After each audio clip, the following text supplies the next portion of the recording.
हम मध्य प्रदेश के बारे में बात कर रहे हैं। ग्वालियर संभाग में कारोबारियों के साथ लगातार हो रही लूट और अन्य आपराधिक घटनाओं से व्यापारियों में नाराजगी है और इसी बात को लेकर बुधवार को हुई चैंबर ऑफ कॉमर्स की बैठक में मंत्री प्रद्युम्न सिंह तोमर के सामने ही व्यापारियों का गुस्सा फूट पड़ा।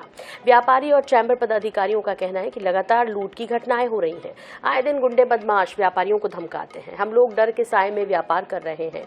व्यापारियों का आरोप है कि एफआईआर होने के बाद भी कुछ एक्शन नहीं होता। अगर ऐसा ही चलता रहा तो कारोबार कैसे होगा। व्यापारियों की शिकायत पर ऊर्जा मंत्री प्रद्युम्न सिंह तोमर ने कहा कि 11 मार्च को पुलिस अधिकारियों और व्यापारियों के बीच बैठक कराएंगे। साथ ही ऊर्जा मंत्री ने कारोबारियों को सुरक्षा का भरोसा भी दिलाया है। ये अप्रसन्नता व्यक्त कर रहे हैं कि वहाँ पे लोग उनको चीटिंग करते हैं, धमकी देते हैं और मेरे समय में ऐसा होगा इसे मैं कतई बर्दाश्त नहीं करूंगा। आज अभी चैम्बर के अध्यक्ष से प्रवीण अग्रवाल का नंबर ये दे रहे हैं, तय करके बड़ापुर सीएसपी ऑफिस में बुलाइए इन लोगों को और टीआई को बुलाइए। शाम तक अभी 8-9 बजे तक बुला के इसका समाधान करके बताइए। और अब रुख कर लेते हैं सीधे हमारे संवाददाता जावेद खान जी हमारे साथ जुड़ गए हैं। ग्वालियर का रुख करते हुए जावेद जी, आपसे समझना चाहेंगे, एक गंभीर चिंतन की बात तो है ही बढ़ते क्राइम को लेकर, स्पेशली व्यापारियों के साथ। ऐसे में क्या कुछ जानकारी इस खबर के संबंध में आपके पास? सबसे बड़ी बात है कि जब सबसे ज्यादा जो सॉफ्ट टारगेट माना जाता है व्यापारी वर्ग है और इस व्यापारिक वर्ग के साथ जो घटनाएं लगातार घटी हैं। पिछले बार जब लूट की घटनाएं हुई उसमें मुरैना से शुरुआत हुई। मुरैना में एक कारोबारी से लाखों रुपए का उसकी दुकान से सोना लूट लिया गया। उसकी घटना की पुनरावृत्ति ग्वालियर जिले के मोहना में हुई, जहाँ पर 30 से 40 लाख रुपए का सोना लूट लिया गया।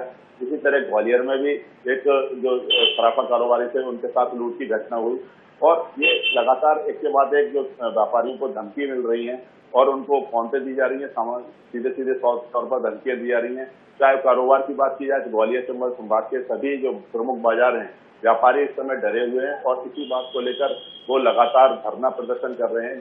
चैम्बर ऑफ कॉमर्स ग्वालियर इसमें अहम भूमिका निभा रहा है और इसमें वो मुरैना में भी जाके उन्होंने रैली और धरना प्रदर्शन किया था एसपी ऑफिस मुरैना में, फिर मोहना में भी प्रदर्शन किया जाता है। ग्वालियर में भी लगातार इस तरह के विरोध प्रदर्शन किए जा रहे हैं।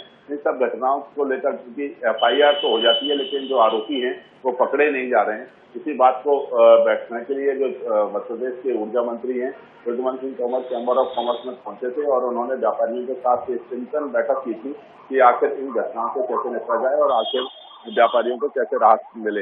इसी बात को जब गुस्सा जो व्यापारियों का प्रद्युम्न सिंह तोमर मंत्री हैं उनके सामने फूट पड़ा और उन्होंने कहा कि हम डर के साए में जी रहे हैं, अपना कारोबार नहीं कर पा रहे हैं और उन्होंने एक पॉइंट टू पॉइंट अपनी घटनाओं का सिलसिलेवार जो ब्यौरा मंत्री जी के सामने रखा था। उसके बाद मंत्री जी ने मौके से ही हालांकि संबंधित ग्वालियर जिले के एसपी राजेश सिंह चंदेल और अन्य सीएसपी जो इलाके के हैं उनको फोन लगाया और उनसे त्वरित समाधान की बात की है। लेकिन सबसे बड़ी बात है क्योंकि अभी दौरा है, 10 तारीख को ग्वालियर के एयरपोर्ट का शुभारंभ होने वाला है। इसमें प्रधानमंत्री नरेंद्र मोदी वर्चुअल रूप से बोलेंगे और सिंधिया जी भी हैं और लोग मंत्री रहेंगे, तो नरेंद्र सिंह तोमर रहेंगे, विधानसभा के अध्यक्ष वो भी रहेंगे। तो इसमें क्योंकि प्रशासनिक अधिकारी और पुलिस के लोग बिजी हैं, इस कारण से जो ऊर्जा मंत्री ने भरोसा दिलाया कि 10 के कार्यक्रम के बाद 11 मार्च को ग्वालियर और चंबल संभाग दोनों के आईजी हैं उनके साथ बैठक की जाएगी व्यापारियों की और उनकी एक सिलसिलेवार जो घटनाएं हुई हैं उनकी रिकवरी नहीं हो पाई है या आरोपी नहीं पकड़े गए, उस बारे में सख्त निर्देश दिए जाएंगे। तो जो व्यापारियों को जो गुस्सा शांत करने की कोशिश प्रद्युम्न सिंह तोमर कर रहे हैं और इस बारे में केंद्रीय मंत्री जो ज्योतिरादित्य सिंधिया उसको भी डेलीगेशन चैम्बर ऑफ कॉमर्स का मिल चुका है कि जो लगातार घटनाएं बढ़ रही हैं। आम व्यापारी के साथ साथ जो आम जनता है, अभी लूट की घटना है उसमें एक डॉक्टर और एक प्रोफेसर के साथ भी लूट की घटना हुई। मॉर्निंग वॉक पे महिलाएं निकलती हैं, उनकी सोने की चैन लूट ली जाती है, अंगूठी लेट ली जाती है। कह रहे हैं और ये चिंता जायज भी है कहीं ना कहीं। जाहिर तौर पर जो है पुलिस प्रशासन को जिस तरह से गंभीर होना चाहिए कम से कम इस मामले में, जिस तरह से सख्ती होनी चाहिए, उसकी कमी यहाँ पर देखने को मिल रही है और एक बेहद महत्वपूर्ण ये बैठक भी इस संबंध में। जावेद, बहुत बहुत शुक्रिया इस तमाम जानकारी के लिए आपका।